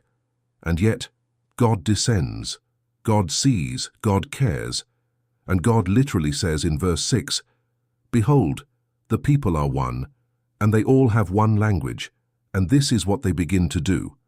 Now nothing will be restrained from them, which they have imagined to do." Stop here. Reread that verse slowly. God is saying in no uncertain terms that if humanity remains united, speaking the same language, cooperating collectively, it will be able to do anything it wants. There is no limit to what humanity can achieve when it is united, and God sees this as a problem.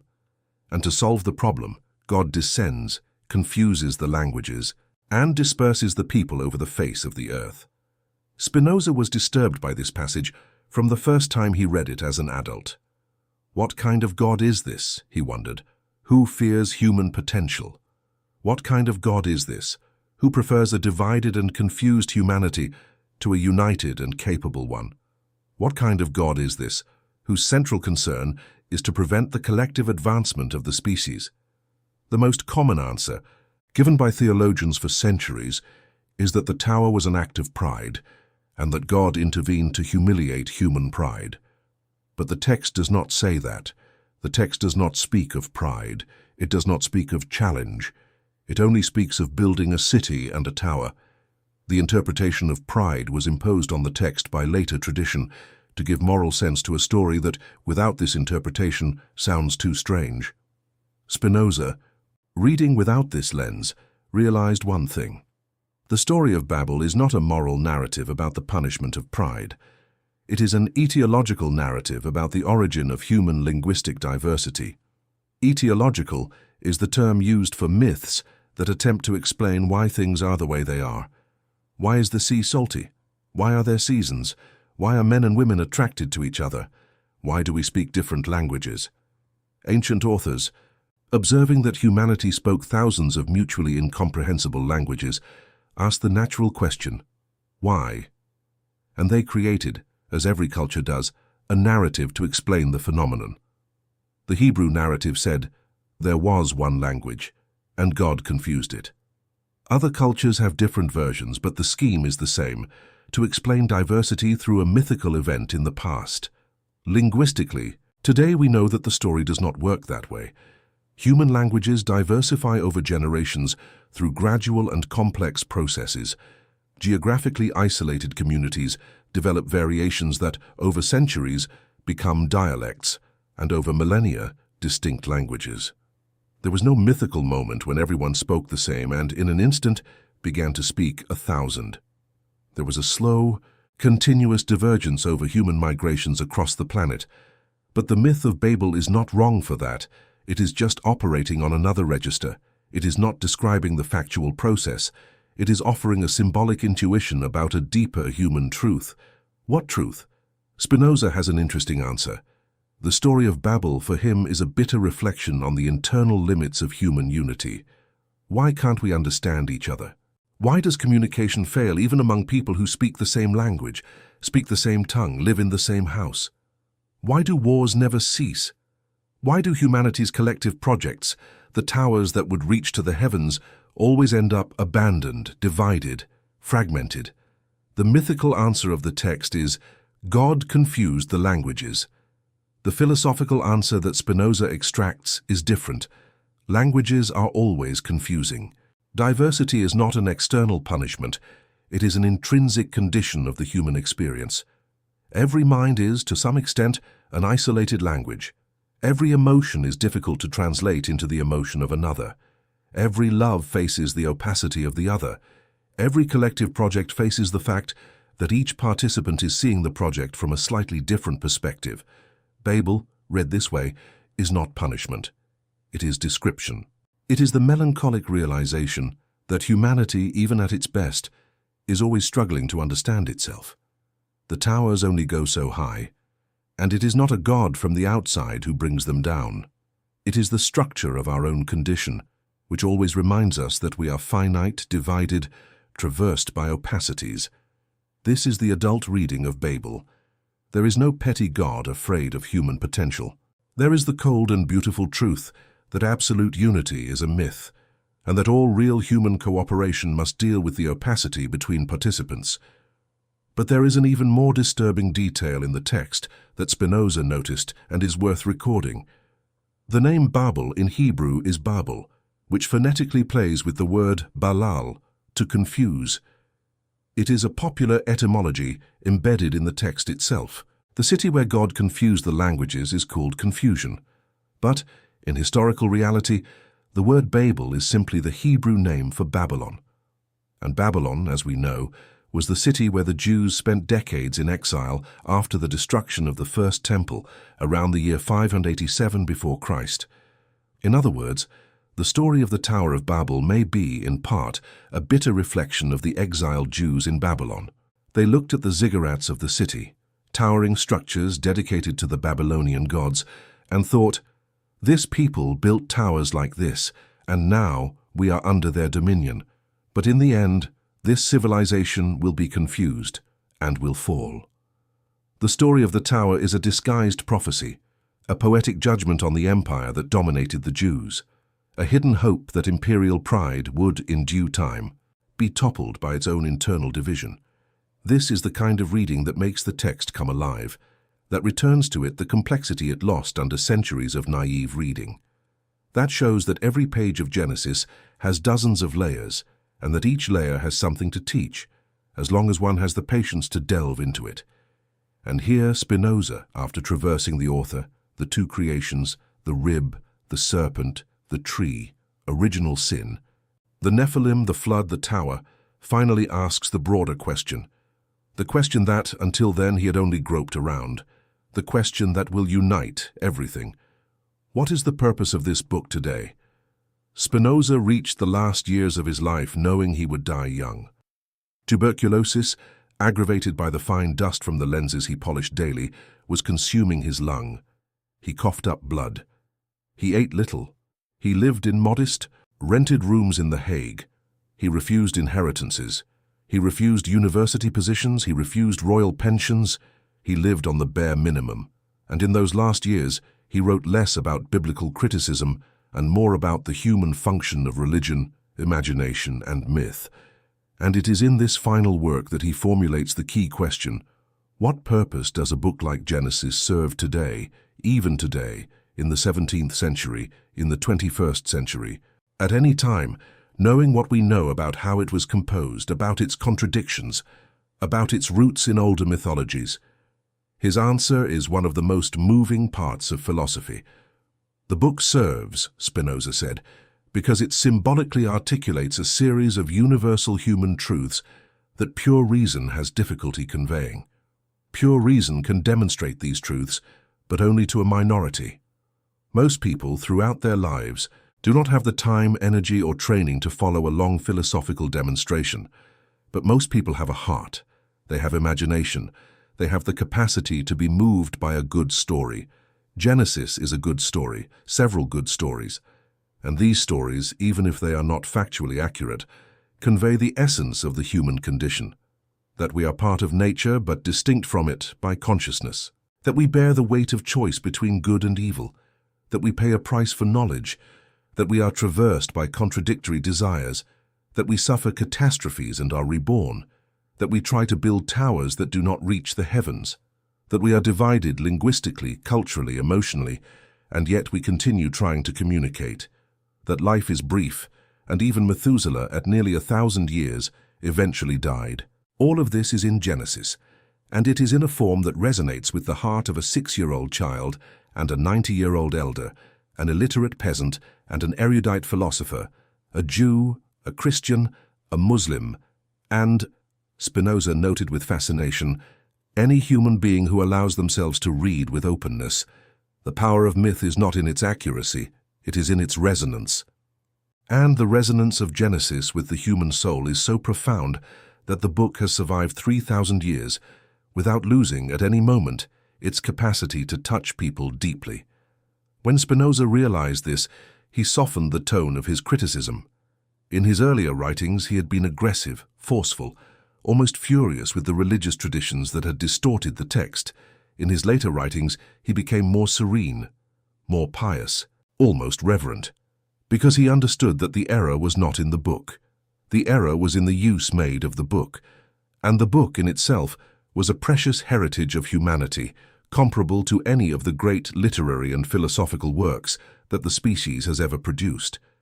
The question, he said, is not to discard Genesis. The question is to read it correctly.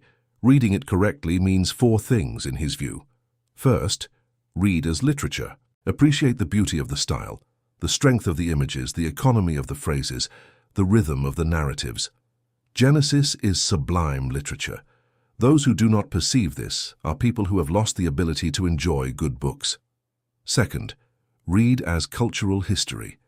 Recognize the context in which the text was composed, the probable authors, the sources it dialogues with, the stages of writing. This does not diminish the text. On the contrary, it returns to it the historical richness that naive reading erases. Third, read as a mirror.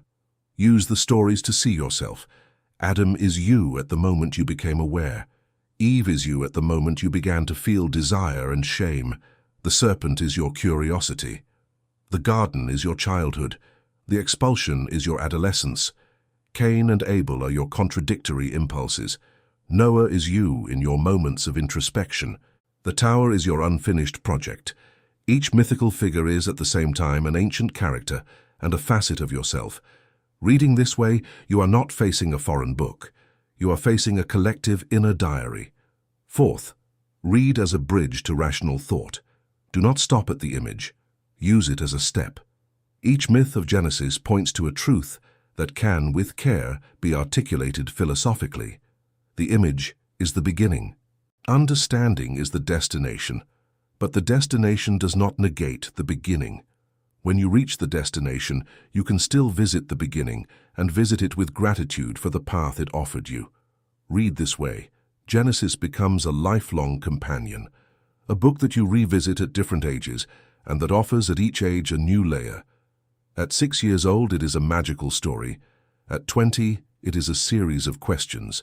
At 40, it is a mirror. At 60, it is a synthesis. At 80, it may become again a magical story. But now a magical story that you know is magical, and that it is precisely because it is magical that it works. Spinoza was only 44 years old when he died, on February 21, 1677. He coughed up blood one last time in the small room in The Hague. Alone, without family, without a wife, without children. The landlord who took care of him found the emaciated body in bed, next to a table full of handwritten papers. These papers, later published by friends, would contain the Ethics and the Political Treatise, the 2 books that, more than any other writing of the 17th century, would forever change the history of philosophy. When friends arrived for the funeral, they discovered that even his passing had been modest. A simple grave. An unadorned coffin. And yet, around the grave, a silent crowd. Philosophers, artists, merchants, neighbors, humble people, important people.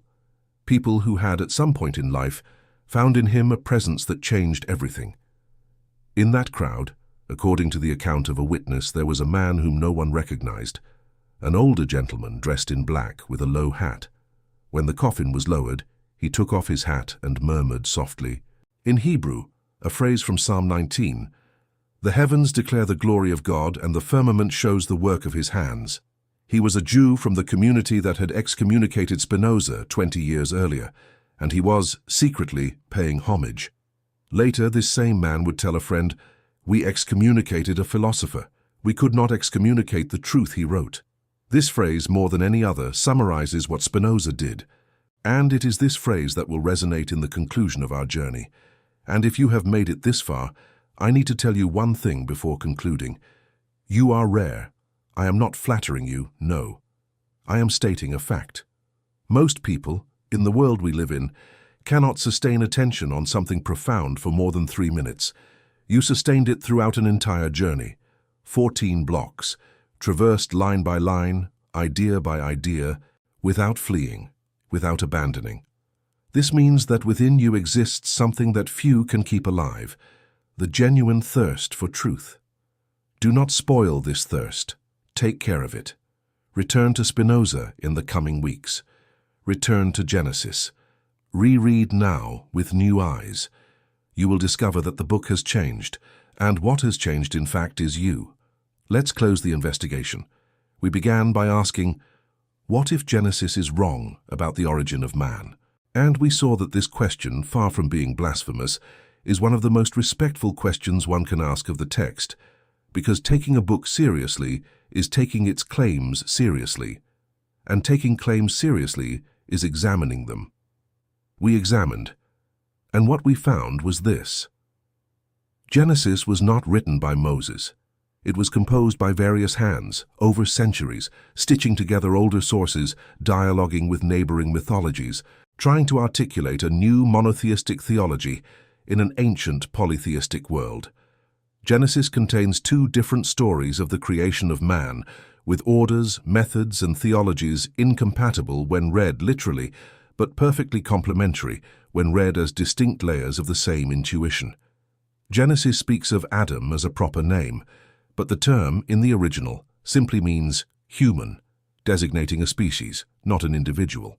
And it speaks of the rib that becomes woman, but the term in the original is side, suggesting an androgynous being that separates into 2 complementary halves. Genesis speaks of a talking serpent, of magical trees, of enchanted gardens, all elements that exist in older mythologies and that symbolically point to humanity's transition from a pre-conscious state to a conscious state. Genesis speaks of a fall, of original sin, of an expulsion. But read carefully. The text does not ask that these images be taken as a legal chain of hereditary guilt. It asks that they be recognized as symbolic descriptions of the inherent strangeness of the human condition. Genesis speaks of genealogies with impossible ages, Methuselah, Adam, Seth, all following mathematical patterns that point to symbolic function, not to biographical record. Genesis speaks of the Nephilim, of the sons of God descending, of giants, remnants of older mythologies stitched into the text as fragments of an ancient theology in transition.